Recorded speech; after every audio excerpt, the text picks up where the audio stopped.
excited to talk to you guys about storytelling and how different NSLI-Y alumni have used storytelling to further their experiences as program participants.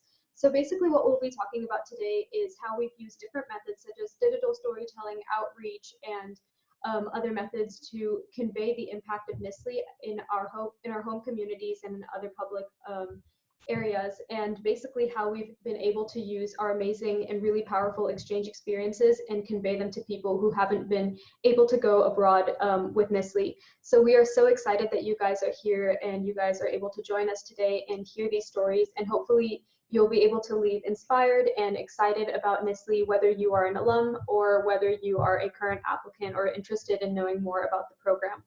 So you should probably see a poll on your screen pretty soon asking about where you're from. We would love to know what your connection is with NSLI and kind of where you're coming from. So that'll, give us a good idea of who our audience is, because we want to know about you guys.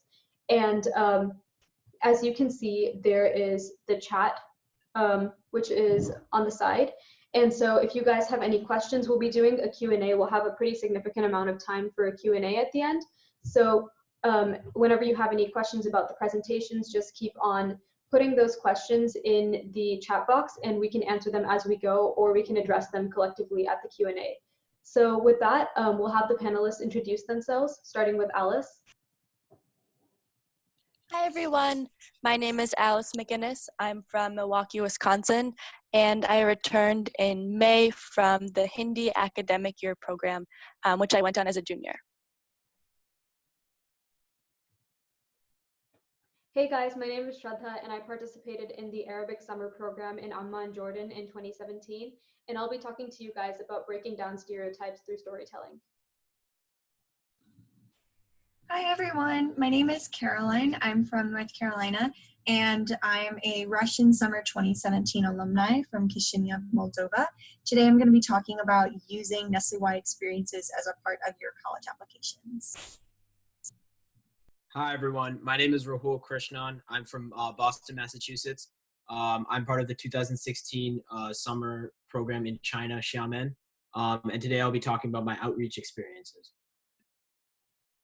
Thank you guys. So as you can see, we have a diverse range of different alums present here to talk about their experiences, and we've all done different programs and we have very interesting things to talk to you guys about. So without further ado, we'll turn it over to Alice, who will talk about digital storytelling while on NSLI.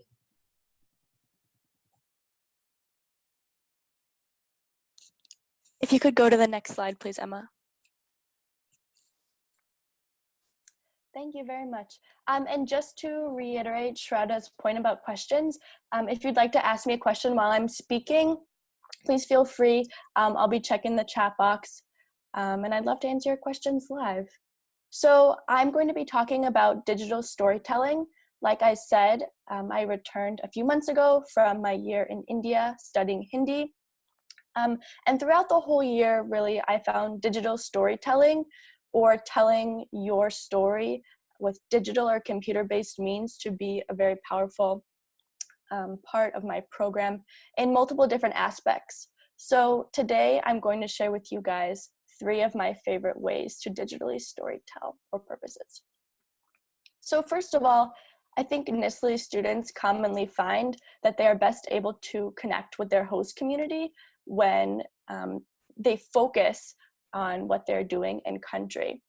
And so this often involves limited communication with friends and family back home. But that doesn't mean you have to keep everyone in the dark. And so for me, my personal blog was a great way to communicate with friends and family back home while remaining focused on what I was doing in India. And so my blog, you can see a little screenshot of it in the bottom left corner of your screen. It's very creatively titled Alice in India. And the blog post here is just about a normal day in Hindi class when suddenly my 85-year-old Hindi teacher, Mishra sir, decided it would be a good day to practice our Hindi at the local market. And so you can see my bounty in the photo on the left. I was able to use my Hindi to purchase a coconut, which is very exciting. And so my family and friends at home got to hear about this story through my blog. a blog is also very useful as a participant because you are able to synthesize and document your experience. So I also kept a journal while I was on program, but a blog, looking back at it, I just have this very nice overview of my program, which is lovely to have. Second of all, digital storytelling is a very useful way to contribute to NSLI while on program or just at home as a high school student. So every November, there's something called International Education Week, which is basically just a celebration of study abroad and globally minded education.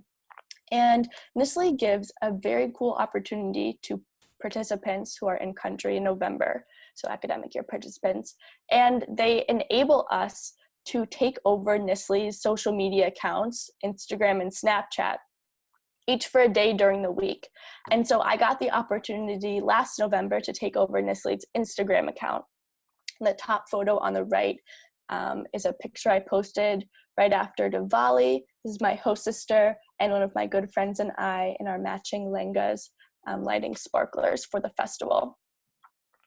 So this is a great way to, share your experience with others who may not be in your close circle of family and friends, and to feel like you're really contributing to the program, and to feel included in the NSLI family even when you're in country or when, you're a student at home.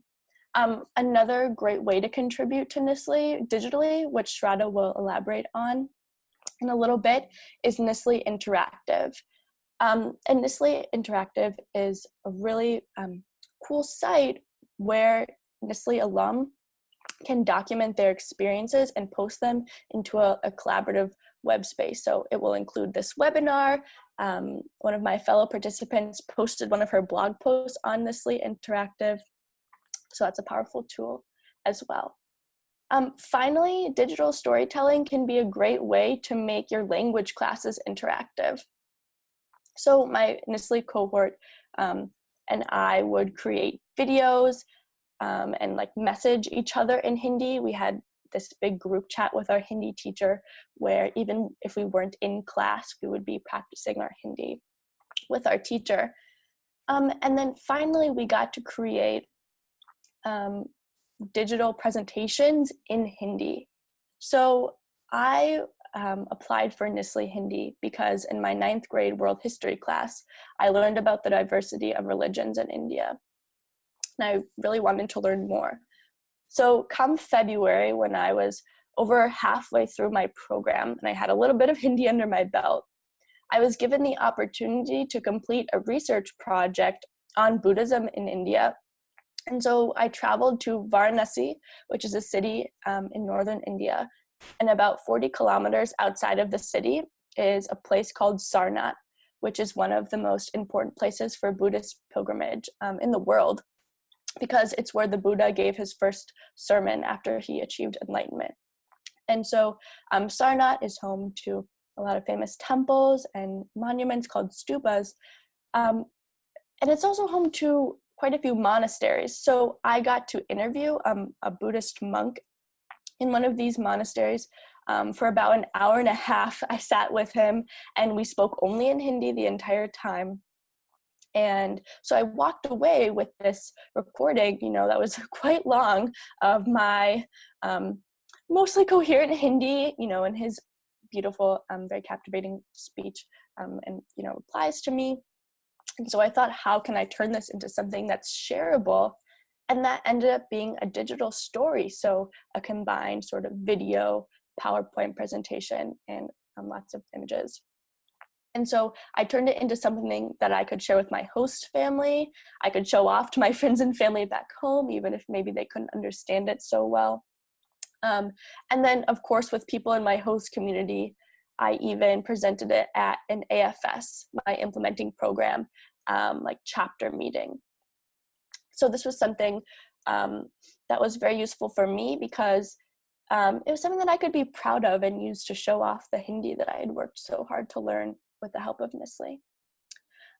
So with that, I will turn things over to Caroline. To Shraddha. Go ahead. So what I'm here to talk about today is telling stories to break down stereotypes, because I studied abroad in Jordan, and I feel like the Middle East is one of the places that isn't always represented the best in the media that we consume here in the United States. And there are a lot of misrepresentations and stereotypes about what it's like to live in the Arab world or to live with a Muslim family in the Middle East.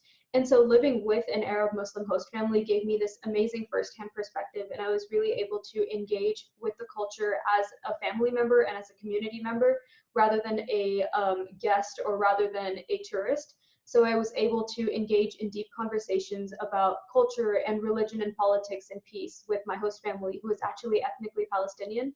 So they gave me a really unique perspective on life in Jordan, and the narrative that I saw living with my host family was very different from one that I might have read online or one that I might have seen in movies or in the news. And I was just able to build some really, really strong memories with my host family members, whether that was, you know, spending time playing with my host brothers or hanging out with my host mom in the kitchen, cooking with her, or sitting down together watching Turkish soap operas in the evening. You know, there was always this like really close level of connection that I developed with my host family over the weeks. And I was really lucky to not just interact with them at a daily basis, you know, speaking to them in Arabic every day, but also actually sit down and have some deep conversations about our cultural differences. And I realized that despite our differences and despite the customs that we might celebrate differently or our religious differences, we're really bound by these collective human values and these things that bring us together as people. And so the narrative that was shaped by my host family was one of extreme kindness. And like the word that I would really use to describe my host family and my Jordan experience was welcoming, because I always felt welcome no matter where I was in the country, whether I was in school or whether I was at home or at a host relative's place. I always felt really welcome and really appreciated. And that's something that I really wanted to convey through digital storytelling, because I felt like this is an experience that not many other people are lucky to have, especially when they're in high school. And so I wanted to do something to tell those kinds of stories. So next slide, please. So my main method of storytelling was on my personal blog, which the image is linked, or the image is shown at the bottom of the screen. It's called Connecting the Dots.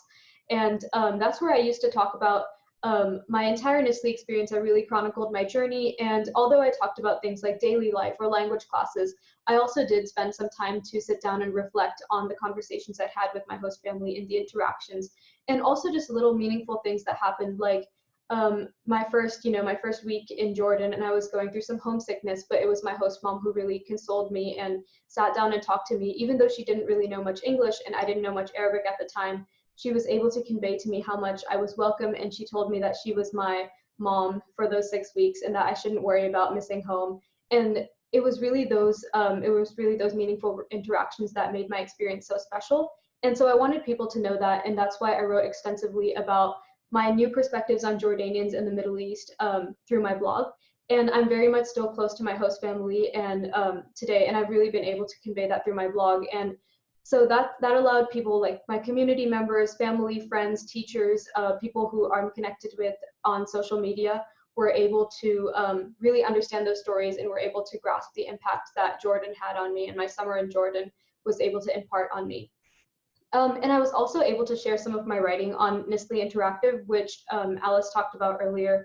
It's the NSLI media platform that this webinar is actually on. And that was a really great experience because I could share some of my insights with the NSLI-Y community and share it with the larger public. And most recently, I've been able to write an article about my summer in Jordan, the picture of which you can see on the screen. And that was for the Imagine magazine by Johns Hopkins Center for Talented Youth. And that's basically an organization that engages youth and shows them different experiences through the magazine publications that they do and some of the enrichment courses and activities that they have. So I was given an opportunity through the NSLI-Y Alumni Association to write about my summer exchange experience with NSLI in Jordan. And that's where I was able to talk about my experiences in the Middle East, whether it was, the food I ate or just how much I bonded with my host family and my siblings and my host community in general. And then aside from that, just general interactions with the community, because living in the Middle East let me see what it was really like rather than a lot of my peers who aren't able to see that kind of narrative. And so whether we're having a class discussion at school, I now feel like I can pitch in and explain what I saw and how that might be a little different from what we see here in the United States, or whether I'm talking to my relatives, because there are stereotypes about Jordan and the Middle East being dangerous maybe, or people might think that the culture is very different and they might not feel welcome or comfortable there. But that experience was so different from what I underwent while I was on program. And so I felt that that was so relevant and so important for me to share with other people who are close to me and other people who I also might not know, in a larger public. So yeah, that was the basic idea of breaking down stereotypes, because I felt like the experience that I gained while on program was so meaningful that I wanted to share it, whether that's digitally or through a magazine, etc. So that's why I was really lucky to have that experience. And I'll just answer the question that's in the chat box right now. Why did I choose Arabic over other languages? So specifically Arabic, I had some different reasons, but one of the reasons is that I aspire to go into diplomacy in the future. And, I've done Model UN for some time, and it's kind of become like international dialogue has been something that I've been interested in a very long time. And on top of that, I've been really an active volunteer with refugees in my community. So getting exposed to that language barrier wanted me to understand the culture more, wanted me to understand the language more so that I could help my students whom I tutor ESL with. So those were my main reasons for studying Arabic with NSLI. And so that's when I applied to the NSLI-Y Arabic program, I was able to really holistically understand the culture, gain this really valuable linguistic immersion. And I'm still in touch with my host family. I'm still learning Arabic, and I'm still trying to tell those stories, even though it's been a year. And now we'll move on to Carolyn, who will talk about using her NSLI-Y stories to sharing them in college apps. Hi, everyone. Oh, there we go. Hi, everyone. My name is Caroline. And like I said, I'm an alumni of Russian Summer 2017. So I was in Chisinau, Moldova. And the experience for me was incredibly transformative in a lot of different ways, both academically, professionally, and personally. And so I found that this was a great mix of experiences to really be able to talk about in college essays. So just to jump right in, I think a lot of people, when they talk about NSLI-Y or when they think about their own experiences on the program, it's definitely something that you want to talk about when it comes to college and college experiences, and how sort of this really transformative opportunity has sort of allowed you to grow as a person. And that's a really great topic to put in your Common application, especially because the Common application really, like your personal statement for that, really wants to focus on growth and how do you take one set of experiences, how do you take one challenge and really grow from that and have it evolve who you are as a person and what goals are. And so for me personally, if I were to talk about NSLI-Y in one of my personal essays, I would talk about how it completely transformed my career goals, about how when I went in, I knew I wanted to do something that had to do with human trafficking and being able to prevent that in Eastern Europe because those rates are pretty high. But I thought I wanted to do it through policy. But after going to Moldova and visiting the rural areas and speaking with members of the community and seeing how they responded to government action and how the relationships between government representatives and the citizenry actually was, it allowed me to see that field work was much more beneficial than really any kind of policy. And so that's the kind of really transformative opportunities that you get through NSLI-Y that's really, really very imperative to talk about if you're going to talk about it in a personal essay, because it really emphasizes the growth that you see from this experience, and that's going to signal to colleges that when you go to college, when you go to that specific university, you're not just going to go and do classes and do well, you're going to take that opportunity and you're going to run with it. Now, another thing that really comes in part with NSLI-Y is all these fun little anecdotes and these amazing stories, whether they're just really funny or kind of, embarrassing in a cute way, or they're just very, very powerful moments. I think everyone's NSLI-Y trip is filled with those, and it's sort of tailored to their own specific experience, their own language. And I think those can be just as important to share as the overarching impact that NSLI-Y had on you. And I think an amazing place to put those is in supplemental essays. So in one of the supplemental essays that I've recently written, I talk about how when I was in Moldova, one time we took an excursion and we went to a more rural part of the country because Moldova is pretty small, so you can travel around it. And we were staying in a hotel, and I went down with one of my friends because we heard some music playing, And we got in, and there was actually a wedding going on outside, and it was some of the guests from the wedding that had sort of moved away, and now we're in more of like a karaoke like area. And we just spent hours and hours. You know, they spoke Romanian, so we really didn't even have any like language connection with them at all, but we just spent hours singing each like Italian songs and trying to talk about these really big philosophical concepts. And at that moment, it was like the language barrier and the perceptions that we had of one another didn't really matter at that point, because we were just able to have such a great conversation and really be with one another in the moment. And I think that's the kind of experience that's really great to kind of sum up in one of those shorter, smaller essays, because it's concise, but you can also describe the profound impact that it had on you or how it illustrates a portion of your personality. Overall, I would just say that the most important part about using something as amazing as NSLI-Y in your college essays is to make sure that you not only talk about your growth, like I said before, but also talking about how you've continued the knowledge and the experiences that you gained through NSLI-Y. So for me personally, when I came back from my Russian summer, I started a Russian language and culture seminar at my school with actually another NSLI-Y Russian alumni from Moscow. And so because Russian isn't offered as a class, we're really trying to spread knowledge of the language and spread love of the culture. And I also continue to work with refugee women, and I tutor them in English using some of the skills that I picked up about learning a new language while in Moldova. So it's really important to show colleges as well that when you're given an opportunity as amazing as this, not only do you take full advantage of it during the time, but you take what you learn and you extend it past. You go into your home communities and you also act on these lessons, because that's really going to show them that not only are you going to excel in college, but you're going to take the lessons that you learned and use them to the best of your abilities, even once you leave campus. You know, you're going to use them to really sort of benefit your home community, and that your learning and your creation of the opportunity doesn't just stop when the program ends. And so those are things that I think are really, really important to talk about when you're thinking of NSLI-Y in conjunction with your college essays. With that, we're going to move on to Rahul, and he's going to be talking about outreach. Hi, everyone. Like I said, my name is Rahul Krishnan, and I was part of the 2016 summer program in Xiamen, China.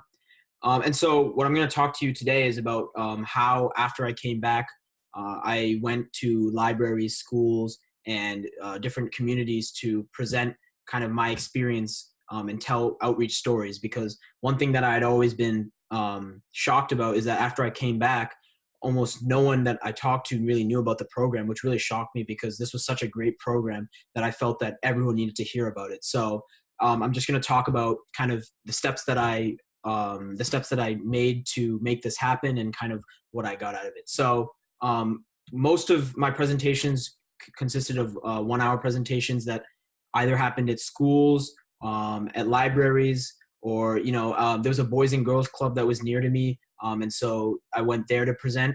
And kind of one thing that really strengthened everyone's experience that went to these programs was the fact that I had my brother to present with me, and he is a year younger than me, but he went on the NSLI program as well the next year. He was an Arabic alumni. So kind of having those two different experiences was really nice, because I could talk about my experience in China and the culture there, and kind of the food I tried and what I got out of it there, and he could talk about his experience.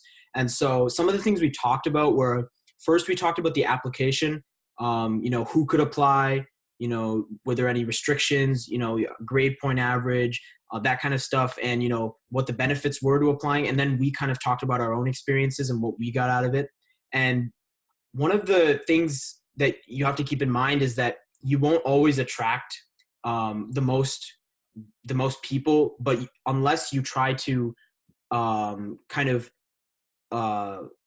combine your kind of program with another program. So whenever I presented at libraries, I would try to ask the head of whoever was directing that library. I would say, hey, do you have any other events going on in this library, so that we can kind of put those two together, and then that will kind of have people who are already there stay back and say, oh, this is interesting, what is this? So the most common were college counseling programs. And so that was probably the best way to get people to listen for me. And it was really helpful because people didn't know about this program. So even though they didn't know they wanted to listened to me and my brother's talk, at the end, they were all asking for the pamphlets, and they were all asking, well, how do they apply? I really want to apply, but, I have this problem, And so it was really good. Next slide, please. So what worked? So approaching youth librarians, like I said, they're the ones who organize all the events around the library, and they kind of know what's happening, and they can publicize the event. So if you go to them, but make sure you go to them a good amount in advance, so that they can publicize the event and give people many reminders so that they'll remember to come. And again, try to organize it around big events that people will show up for, like college counseling workshops, or any kind of academic related situation. And I also presented at schools, and these were really helpful because the world language department heads were always really enthusiastic to have me present, because they really wanted me to promote this program to their kids or to their students, because they really thought the program was really good. So they usually responded very well. Try to schedule it during their classes or whenever it's convenient for them. Another thing is to target low-income neighborhood schools. Most people in these neighborhoods, like almost very few people, knew about this program. And another thing that really grabs people's attentions is when you tell them that it's completely paid for by the State Department. And so that really, because a lot of the times people are worried about, the fact that they can't afford it. But once you tell them that it's free, and that's probably the biggest thing you need to get through to them, they immediately are all really interested in going on the program. And a lot of people, when I went to these low-income neighborhood schools to present, they were asking me after, well, I really want to go, and that's great that you don't have to pay, what else do I need to do? And so they were really interested in it. And so the biggest thing to do after that is to send them to the NSLI website, and, make sure you leave them with your contact information if they have any questions. And another thing that really gets kids interested is some kind of visual that you can show, show the kids really really is kind of a proof that you really did benefit from the experience. So after I came back, I participated in a Chinese bridge speaking contest. And what I did for that is I recounted my trip in Mandarin, and a lot of people really liked that and thought it was really cool. Let me see if I can actually send that in the chat right now. So if anyone wants to look at that for reference, then I can. Yeah. So next slide, please. Some things that you have to keep your eye out for is that, especially for libraries, you're not going to get a lot of responses. I sent around 30 to 40 email requests, and I only got 7 to 8 responses. And so obviously, once you get these emails back, you need to immediately respond, because that's, they're taking the time to respond to you and give you a space to perform in their library. So you need to make sure that you follow up. But again, don't get discouraged, because you're always going to have that problem where you send a lot of emails, but you don't get a lot of requests. But what matters is the ones that you do, the libraries who do respond, you want to make a positive impression on the kids who do come. Try to schedule events at the beginning of fall, because these are kind of when the deadlines are. And so students will be motivated to, go on the website quickly, because they don't have all the time in the world to kind of ponder this decision, because the deadline is usually in late October or in the beginning of November. And so, they're just getting back into the groove of school. So it's kind of the perfect time to do it. Again, like I said, you should use a lot of visuals, use a lot of pictures from your trip, make it personal, share a lot of anecdotes. For me, one anecdote that I like to share with any library or school that I visited was the fact that at first I was really nervous with my host family, and I didn't really talk to them as much, because it was weird, to live with another a family. But my host mom was really nice to me, and she offered to wash my clothes every day, and she was just so nice that I started to become more open to them. And she gave me these slippers, which are tuoxie in Chinese, and so I keep those and I wear those every day, actually, to this day. So I think that's kind of a nice souvenir that I got to always remind me of China. So stuff like that really kind of sparks the listener's interest is really useful. Again, like I said, make sure you tell them that everything is completely paid for, because that's key for everyone. And again, use the NSLI alumni resources. Those are great. The NSLI template that they have, the template for this presentation that you see right now, I used that for all my slides, and it was great. It works really well, and they have a lot of resources, and especially the pamphlets. Print out 40 to 60 of those, depending on your crowd, and make sure that you have a surplus to give to kids, because those are really useful. They're small and everyone can take them. So yeah, next slide. Also, another thing that me and my brother did was that after we heard that the U.S. government was looking to cut funds in NSLI, in the NSLI program, and take less kids on the trip, me and my brother were pretty shocked. So we met with our Congressman Joe Kennedy III to advocate for the continued funding of the NSLI program. So we just sat down with him and we talked to him, and we kind of told him about our experiences and why we really love the program and why we think it should continue, and the government should give its full support to it. And so he was really interested in our experiences, and he thanked us for meeting with him. And he said that he would support us in NSLI. So I think doing something like that, if you can somehow meet with any representative near your community, then that's always great. Next slide, please. And finally, another thing I started was Mandarin Mondays. So in my local library, Pramingham Public Library, I taught Chinese once a week, every Monday. And kind of it was an introductory class. Most of the kids there were on less than the age of 10. And mostly what we did is I taught them kind of the basics of Chinese and, how to write characters, and just kind of tried to spark the interest in little kids so that they would try to pursue the language in the future. And we would also have Chinese snacks to try to not only the language, but to also promote the culture. And so that was great. And, just kind of doing things like these in your community to promote the program and the culture. I thought that was a really good thing for me. Next slide. Yeah, so these are the two links that you really want to use. Remember that the deadline is coming up October 30th. And so NSLI for Youth, that'll help you with your application process, and it'll just help you with everything there. If you want to apply for the academic year program, or if you want to apply for the summer program, it'll help you with that. And the NSLI Interactive program will give you the experiences of other students, and you can kind of get an idea of what that's all about. And so with that, I think we'll open up to Q&A.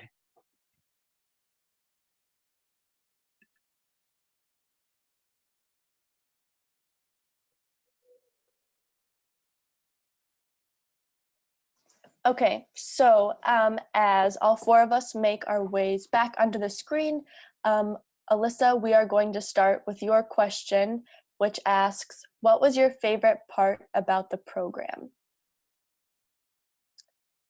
And I can go first. My favorite part of the program was definitely the people with whom I lived. So I spent my first 6 months with a host family. You saw a picture of my host sister and I celebrating a holiday on my slide. I absolutely still love my host family. They mean the world to me, and they were really essential into my understanding of the language and the culture. But my second semester, so for the last 4-ish months of my program, I lived in boarding school. So the school where I took language classes actually had a hostel. And so I lived in a room with other NSLI participants and then 7 girls who were all in the 9th grade. And we just had the most fun time ever. There was one time, it's a pretty large boarding school. There are girls and boys as young as 4 or 5 years old. And so they took us on a night hike. So they just decided that we were going to drive 2.5 hours away from the school because we were all boarding students. We can do things like that because we live there. And we went hiking, after it got dark. And then the next day we visited another, very significant pilgrimage site to Buddhism. And so, yeah, I just absolutely loved my host family, boarding school, and the spontaneous activities that I got to do with both my family and my hostel peers. I guess one of my favorite things about my program experience, well, I've already talked about my host family and how much they impacted me, but another really fun thing that we used to do were the bus rides, just going to school every day. We had this very eccentric bus driver who would always stop every morning at a local, a little shop, I guess a coffee shop, and he would buy us all juice and cake for the way. And no matter what day it was, he would always buy it for us, just out of his own generosity. And some days, like on the way back from school, he would take us back. He would take us to get pastries, or one day we went out for ice cream, and it was just a thing he did. And he only had half of the NSLI program students, like the NSLI Jordan program students, in his bus. So I was lucky to be on that bus because we got to do a ton of fun stuff with him. And he only spoke Arabic, so he was always a lot of fun to talk to. And he's just kind of an icon on our program. And aside from that, also at my host school, the Qasid Institute of Arabic, we had some really amazing teachers who used to take out a lot of time to just talk to us. So like we would start class, but our teachers used to just kind of sit on the table and they'd be like, okay, do you guys have any questions? And we'd ask them about anything from like Jordanian culture to like the types of prayers in Islam, or like just, you know, anything about fun cultural things. We learned to bargain. We learned to do a lot of things that weren't in our textbooks and talk about a lot of cool things that we might have not done before if it weren't for our teachers. And they used to bring tea for us and little cakes and stuff. And it was just really fun because there was a lot of spontaneity about our education. So while we were learning a lot of stuff through the textbook and through the program curriculum, we were also having so much fun and playing super competitive games and just really having a great time at school.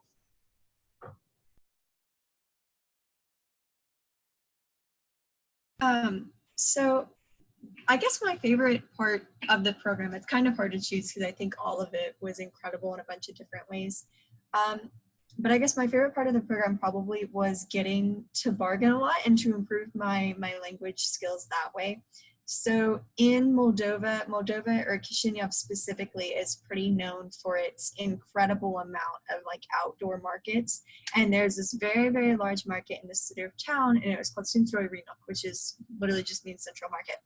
And a lot of the people who lived in the center of the city would go there to get their groceries. So it was a really, really popular place, not necessarily for tourists as much, but really for locals.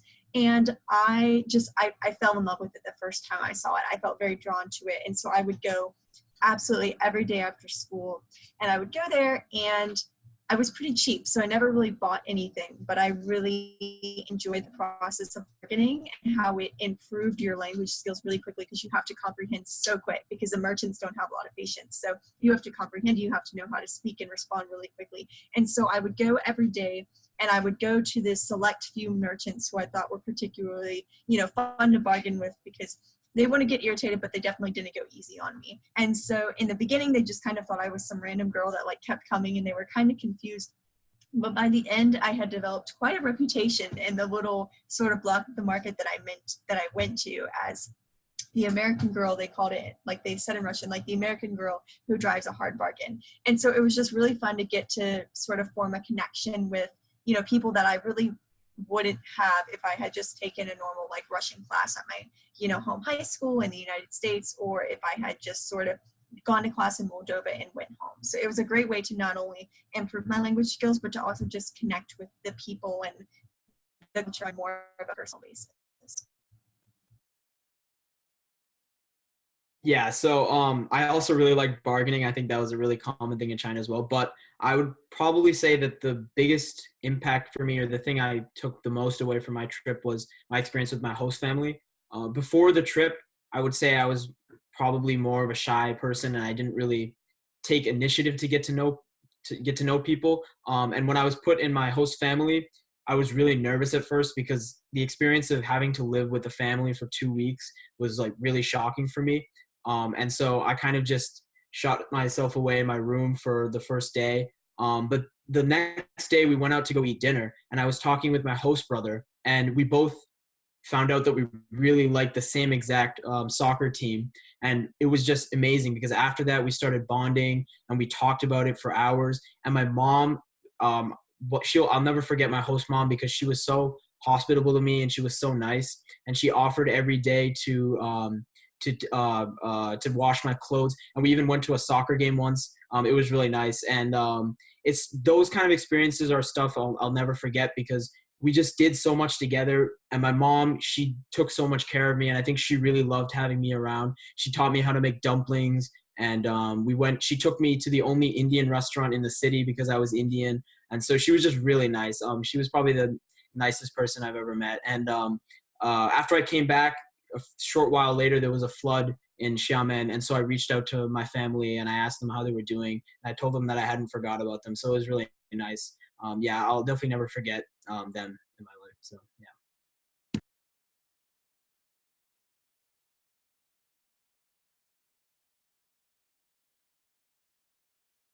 Okay, so it seems like a lot of people are asking about some of the challenges we went through on our program, and some of them you may be like the most difficult situations or homesickness.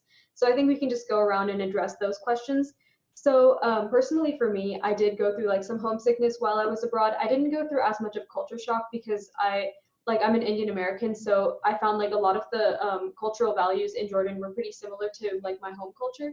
So it wasn't so much the culture that was very different for me, but it was the fact that I was away from home for like a prolonged period of time and I wasn't with my natural family.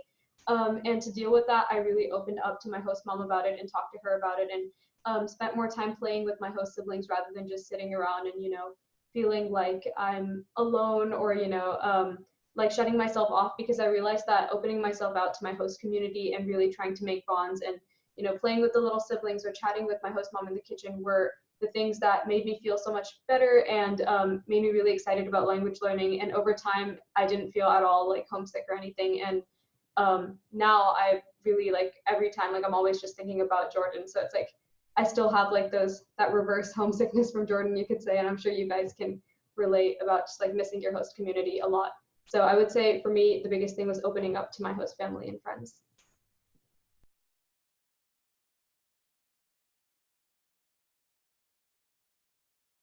Probably for me, the thing that I struggled with the most, I didn't really struggle with any kind of culture shock or homesickness when I went. I felt incredibly at home in Kishinev, but I did struggle a lot with sort of the language aspect at first, just because Russian grammar was quite sort of daunting, and I was really struggling to get a grasp of it and to really understand it.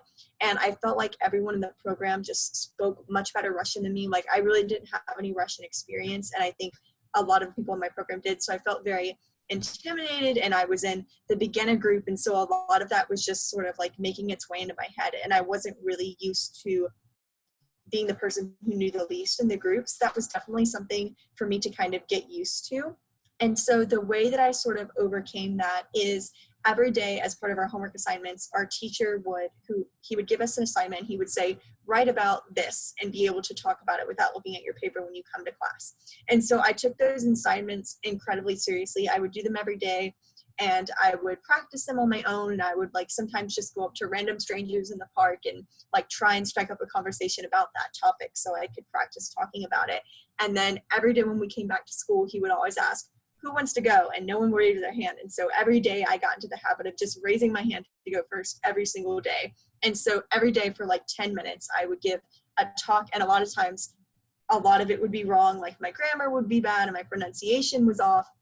And so at first it was sort of an uncomfortable experience, because I wasn't used to being so vulnerable in terms of like not necessarily knowing what I was talking about, and being corrected as much as I was. But as I kept going, it not only decreased my fear of just being wrong and of saying something incorrect, and made me realize that in hindsight it's not a big deal, but it just incredibly really increased my confidence and increased my language proficiency a lot more than some of the other students. I improved pretty rapidly because of this, because I wasn't afraid to go out and to speak to locals and to speak in front of people in Russian. And so that's something that I would really suggest is, if you're intimidated by the other students and you think that maybe you know less than them, just take every opportunity that you have to practice your language, because you'll just be amazed by how quickly you improve and by how much you improve.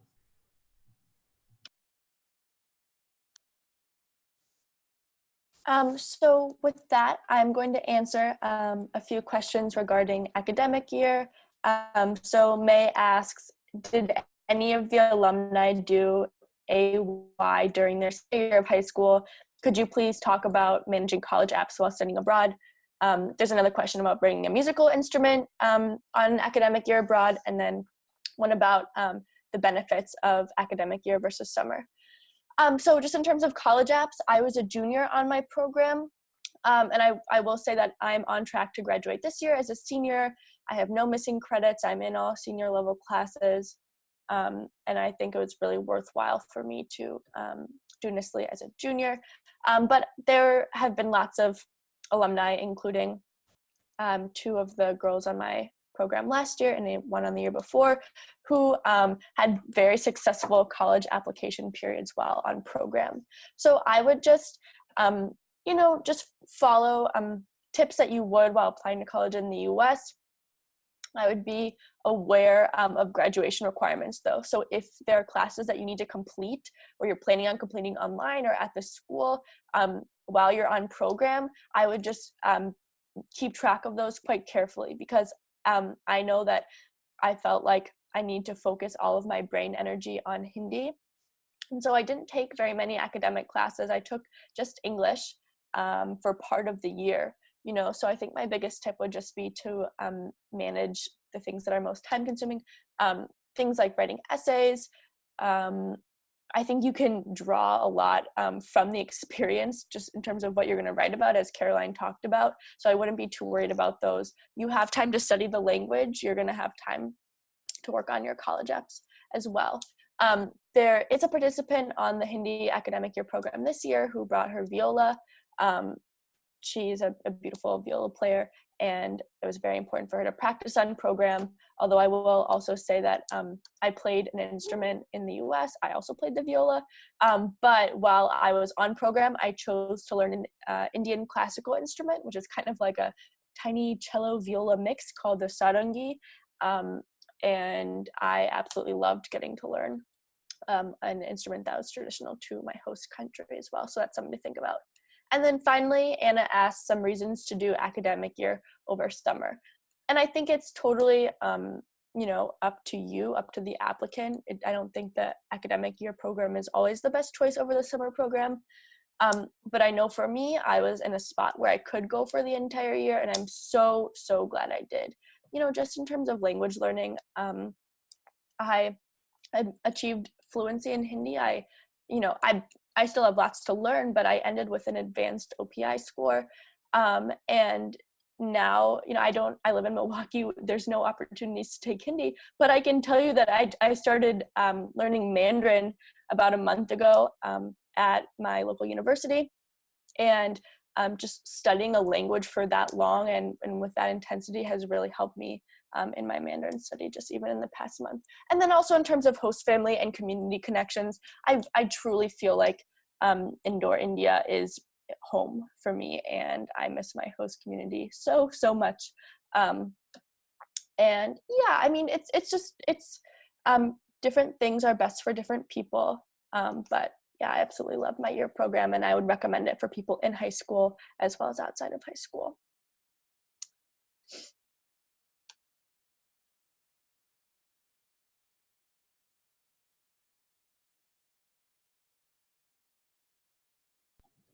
So I think we could also talk about some of the questions that are dealing with language proficiency and like the rigor, academic rigor on programs and how much language proficiency we gained.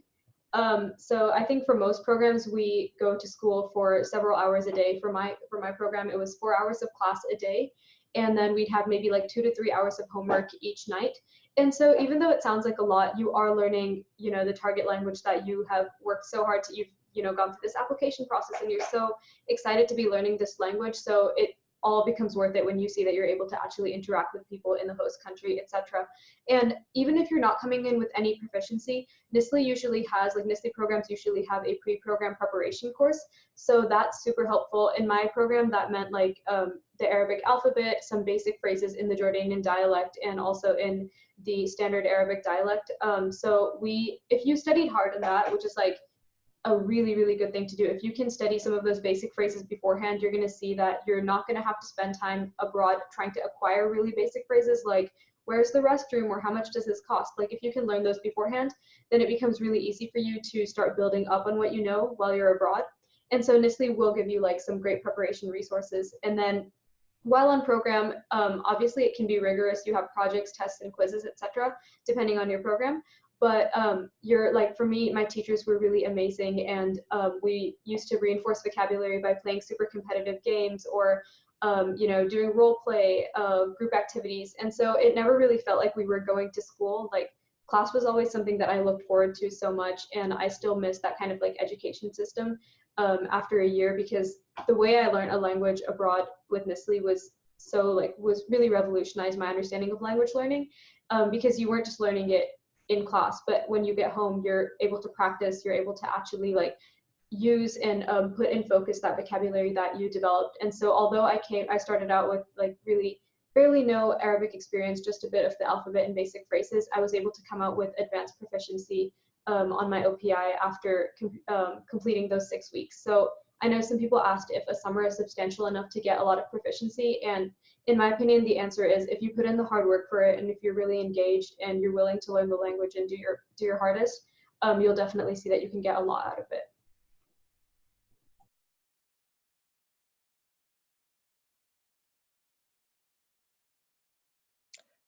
Yeah, in academic classes, academic year classes as well, we had class at least 3 hours a day, 6 days a week for the entire year. So it is quite rigorous, but just like Shraddha said, it doesn't feel like going to school in any like sort of negative sense. It feels like you're pushing yourself and you're learning a ton, but the language is coming at you from all different sides, not just the classroom, but from your host family, from your host community, maybe from visiting a market like Caroline did every day. And so it's definitely, intense and it's a challenge, but it's something that, with the commitment and passion to language learning that NSLI students have, something that's definitely worthwhile and doable. Yeah, I would also agree. Coming into the program, I was one of the few who had already taken a bit of Chinese. The thing with the Chinese program is that a lot of people who do go on the program already know some Chinese. And so I would say that you do, obviously, it is monumental for your language skills. You do learn a lot. But obviously, if you do start out as a beginner knowing none of the language, your learning curve is much steeper, obviously. But I would just like to say that, yeah, you can. It is rigorous at first, and at first you do think of the classes as as very rigorous, and that you're going to have to spend a lot of time and work into it. But as you learn the language from everywhere, not when you're ordering food or just walking by the classrooms, talking to other students who are in the dorm, because we went to school at a college, so we frequently pass by many students who are attending the college. So whether it's there or at your host family or just in general, you don't really think about it as rigorous, because if you are a NSLI student and if you're truly passionate, you'll really think of it as like kind of you won't really think of it as learning, because you'll only be thinking about speaking in that language. In fact, I remember when I came back home, there were some like common Chinese phrases that I would still start to say because I was so used to speaking Chinese for the entire trip. So yeah, there are tests, of course, and those I did have to practice a lot for and did have to prepare for. But in general, just the whole learning of the language, it was just, since I was there, I didn't really think about it as like a chore. It was just something that like I had to do to get by, and I love doing that. So yeah.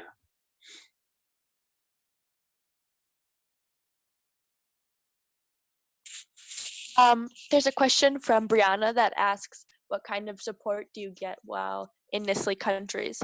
And this depends on your implementing organization in terms of specifics, but I can tell you that every single NSLI student learning any language in any city or country is going to be supported incredibly. And that starts from you before you leave with pre-departure webinars and orientations. Your host family is carefully selected. They're choosing a family for you that wants to host you and is really excited about having you in the house. And in terms of the structure of the school day, I had a local coordinator, and I think it's common that students have some kind of figure at the local level, like a resident director who they can check in with every so often. Maybe that's every week, maybe that's every month, whether in person or via phone call. And then every student is registered with the State Department in case of any emergency. India, as you may know, is a very large country. I would get, and I was in one small part of it, but I would get email alerts anytime like anything whatsoever happened in India. If there was a flood, on the other side of the country, I would know about it. So you're very safe, and not only is your safety taken care of, but you're cared for and you're loved on program. Right. To go with that, NSLI keeps safety as their top priority, and supporting students is a really important part of the NSLI-Y program. And so, of course, while there are some inherent risks in going abroad, NSLI does a really great job of preparing you, whether that's through your pre-program preparation and your PDO pre-departure orientation, or just the general staff and the support system that's made for you while abroad. So we used to have like regular check-ins with our resident director. Our resident director and our local coordinator were always there for you, and they were really easy to talk to. And also there's a team in Washington or wherever your implementing organization is located who is likely working on your program at a remote level. So people they know what you need, they know what your program needs, and if there's any sort of safety risk or anything, whether there's when we were in Jordan, there were some peaceful protests that were happening in the city, but we just were not told to go in that area, and everyone was making sure that we were really safe, and there was a lot of accountability between students and staff.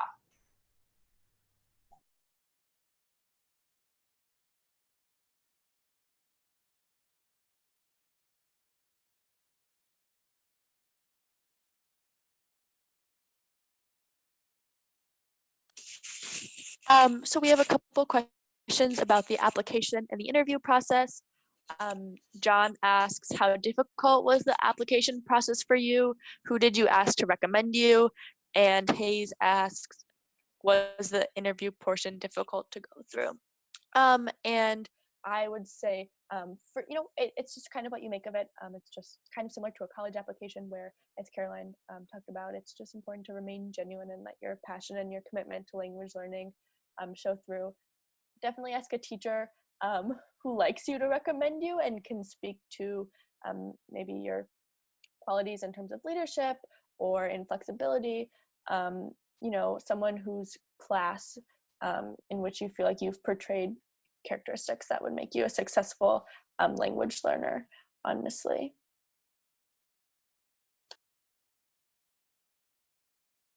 In regards to the interview process, so it obviously, everyone's experience is different because everyone does have different interviewers. I found that my interview process was really, really amazing. The woman who interviewed me, she was a pretty young alumni, and she had actually gone on the summer program, or on the Russian program, to a different place. I believe she had been in Azerbaijan. But she was really easy to talk to, and it honestly didn't feel like an interview as much as it felt like a conversation. And I've definitely gotten that vibe from other students who are talking about their interview experiences, because a lot of times it is a young alumni that's interviewing you, so it doesn't feel as formal. It's a really great way to not only talk about why you're passionate about the NSLI-Y language and why you want to go on NSLI-Y, but also just discuss other aspects of your personality and just sort of holistically what makes you you and why does that make you a good applicant. And so it was definitely very relaxed. I didn't feel like I was being interrogated or really put on the spot. It was just a very natural, easygoing conversation, and I felt really good about it when I left. So I would say prepare for the interview if you get to that stage, but don't stress over it. It's not super, intense experience. It's very kind of relaxing and nice. Yeah, I definitely agree. And I would also like to say that one thing to keep in mind is that these people who volunteer to, the people who do your interviews are all volunteers, because again, this is a completely free program. So everyone who will interview you will be a volunteer. So again, they're doing this because they want to. So they're not trying to grill you. They're not trying to find your weaknesses. They're just here to have a conversation with you, like Caroline said. And so again, yeah, like everyone's been saying, there's no need to stress about it. Just answer truthfully, because they want to know what makes you such a good candidate and why you want to do the program. So yeah, just of course, make sure you know what you're going to say, but at the same time, there's no reason to be really overstressed like it's a college interview or anything. So yeah. Yeah, and to just go off of what everyone said, I think that one of the biggest things is just be genuine. Just focus on what NSLI means to you, what its goals mean to you, and how you feel like you would benefit from a summer or a year abroad. And when you're doing that application, just try to think about those values and think about how you might react in certain situations if you were abroad. And of course, focus on your commitment to language learning, because that's what NSLI is about. But don't try to mold yourself to try to fit into a certain box of the perfect NSLI student, because in the end we're all diverse people and we all have a lot of diverse interests and backgrounds, and that's what NSLI really values. And so just focus on your interests and be genuine.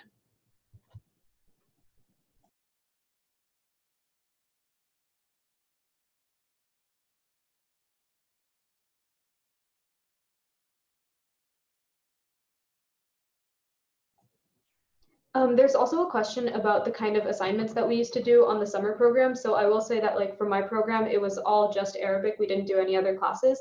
And we used to do oral presentations, quizzes, written quizzes or spoken quizzes. We had a few little oral examinations or reading and writing exams, and then we had a final project. And for most programs across the board, it's pretty similar in that sense. Like we're just focusing on the language and no other subjects, unless you're on the academic year program.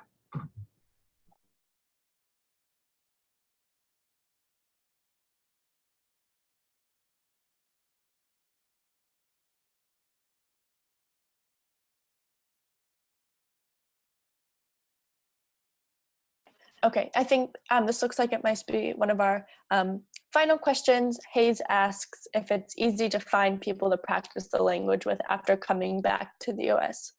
And I think it is. NSLI languages are, by definition, languages that aren't commonly taught in American classrooms, but it doesn't mean that they're not commonly spoken. And they're usually places that you can find around the area in which you live. So for me, it was an Indian restaurant. And so the week after I got home, I walked into my local Indian restaurant and I said, "Do you speak Hindi?" And they said, "Yeah, do you?" And so, we had this great conversation, which ended in a job offer. And so I spent my summer working as a server at an Indian restaurant. Not necessarily for work experience, but because I really valued being able to talk in Hindi every day. And it's something that I love. Yeah, in my case, I do a lot of volunteering with refugees, and a lot of the refugees in my area speak Arabic. So I've gotten to work with a lot of students who are from Syria and Iraq and Palestine and stuff. So that has given me a really great way to continue my Arabic. And I've also interned over the summer with organizations that support refugees. So I've had to do a lot of work that engages directly with Arabic speakers. And of course, I'm continuing my contact with my host family and friends from Jordan.